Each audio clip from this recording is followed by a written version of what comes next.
अस्सलाम वालेकुम viewers, my name is Umar. आप देख रहे हैं मेरा YouTube channel economic classes. Topic है आज हमारा meaning and types of monetary system.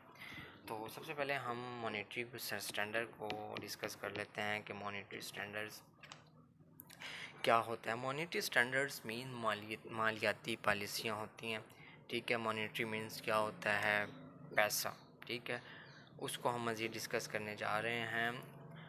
Monetary standards means the overall sets of laws and practice which control the quantity and quality of money. Monetary standards में law और practice को follow किया जाता है जिसमें हम कंट्रोल करते हैं किससे, quantity and quality of money.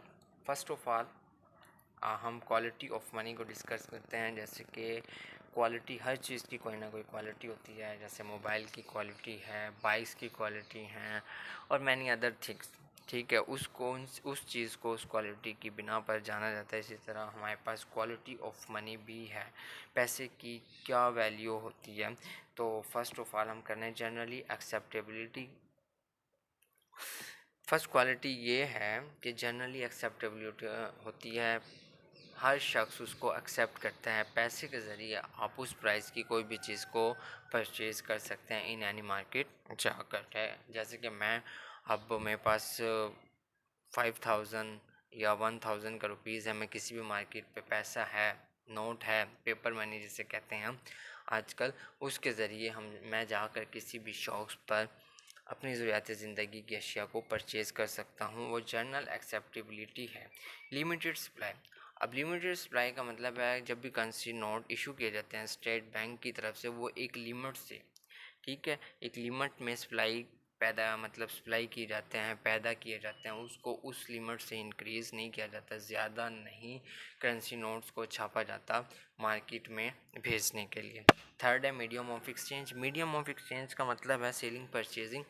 आप उसके ज़रिए किसी भी चीज़ को, मनी के ज़रिए, पैसे के ज़रिए किसी भी चीज़ को परचेज़ कर सकते हैं। मीडियम ऑफ एक्सचेंज, आप पैसा देते हैं, आपके पास मुख्तलिफ अशियाँ आ जाती हैं पैसे के ज़रिए। फिर नेक्स्ट स्टेप में हमारे पास है क्वांटिटी ऑफ मनी।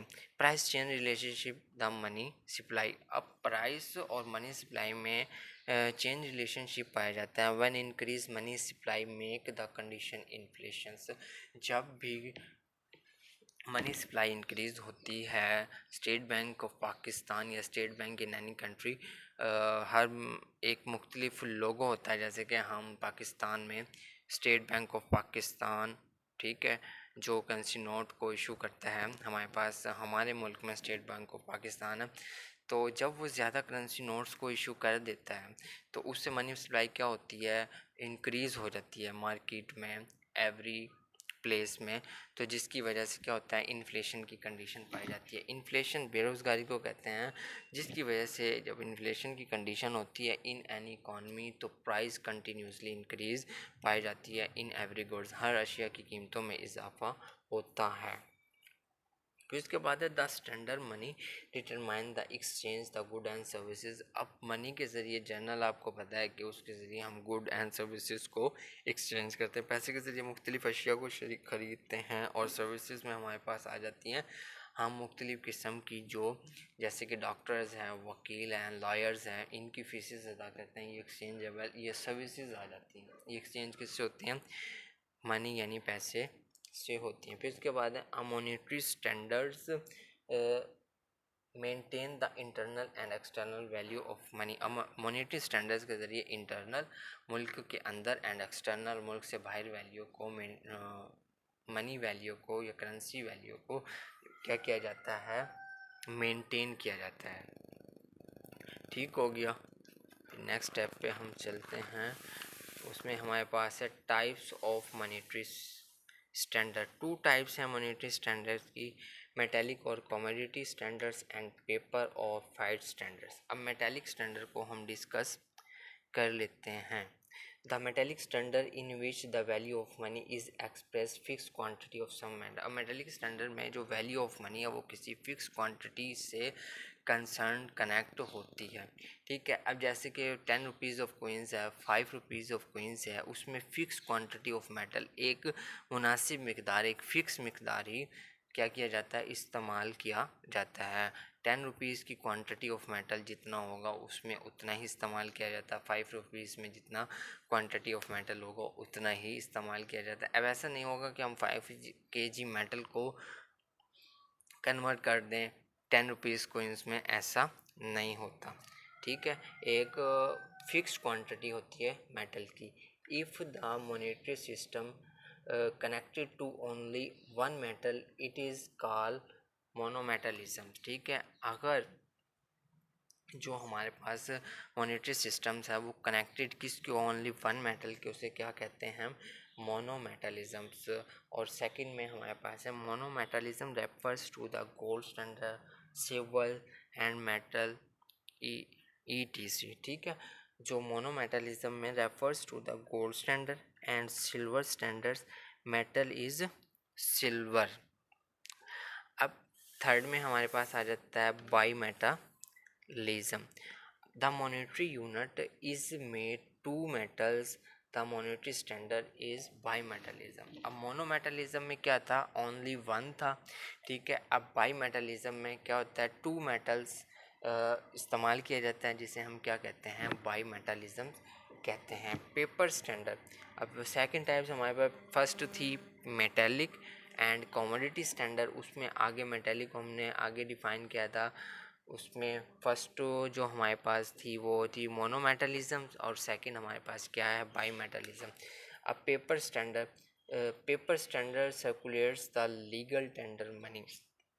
अब legal tender money, paper standard circulates the legal tender money. अब लीगल टेंडर का मतलब होता है कि कंट्री में लीगल है, ठीक है, उसके ज़रिए आप अपने ही कंट्री में कुछ भी जाकर परचेज़ कर सकते हैं, लीगल।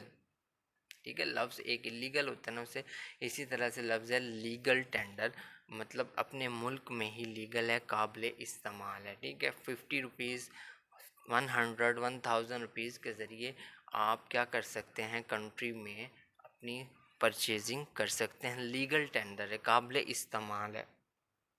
ठीक है, नेक्स्ट में हमारे पास है they may be convert into metal, gold और सिल्वर। और इसके बाद इसको क्या किया जाता है, कन्वर्ट किया जाता है मेटल में, गोल्ड में एंड सिल्वर में, पेपर मनी के ज़रिए। ये पेपर मनी को हम डिस्कस कर रहे हैं। Paper standard circulates the legal tender money, legal tender में सर्कुलेट्स करते हैं, यानी जनरल एक्सेप्टेबिलिटी, सिंपल में जनरल एक्सेप्टेबिलिटी होती है। और लीगल टेंडर होता है, यानी हम करेंसी नोट्स के ज़रिए कोई भी चीज़ जाकर परचेज़ कर रहे हैं। 50 रुपीज़ के ज़रिए 50 की प्रोडक्ट को परचेज़ करेंगे, 1000 के ज़रिए 1000 की, एंड 5000 के ज़रिए 5000 की गुड्स को परचेज़ कर लेते हैं। इसी का मतलब है लीगल टेंडर। फिर they may be convert into the metal, gold. अब उस पेपर मनी को आप कन्वर्ट कर सकते हैं किस में, गोल्ड में एंड सिल्वर में। ठीक है, अब पेपर मनी हमारे पास मतलब करेंसी नोट्स हैं, उसके ज़रिए हम गोल्ड को परचेज़ कर सकते हैं। अगर हमारे पास 10 लाख रुपीज़ हैं, 50 लैक्स हैं एंड 60 हैं, 70 हैं, उसके ज़रिए हम क्या कर सकते हैं, उसको कन्वर्ट कर सकते हैं किसमें, गोल्ड में। गोल्ड परचेज़ करके रख सकते हैं, सिल्वर परचेज़ करके रख सकते हैं। आई थिंक आपको मेरा आज का टॉपिक समझ आ गया होगा। तो आपसे रिक्वेस्ट है कि वीडियो को लाइक, शेयर और चैनल को सब्सक्राइब ज़रूर कीजिएगा। मिलते हैं नेक्स्ट वीडियो में, तब तक के लिए अल्लाह हाफिज़।